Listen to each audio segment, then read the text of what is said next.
Okay, so our given system of linear inequalities into variable is x plus 4y is greater than or equal to 10. Another one is 3x plus minus 2y is less than 12. So let us identify if 3, 1 is one of the solutions to the given system of linear inequalities. So what we're going to do is we need to substitute 3, 1 to our given system.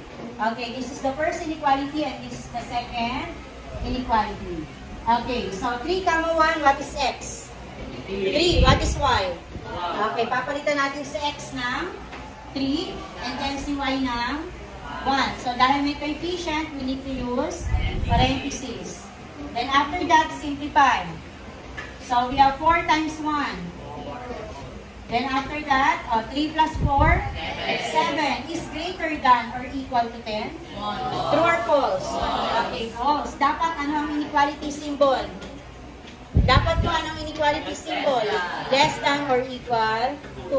Next one, we have 3 times 3 minus 2 times 1 is less than 12. Simplify. 3 times 3 minus 2 times 1.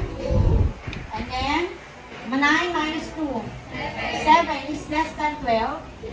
Okay, true. Okay, how to identify if the given ordered pair is a solution to the given linear inequalities? Kailangan, they are both true. Paano kung isa lang ang true? Ano kaya sagot? Okay, very good. This is not solution. Okay, who got the correct answer?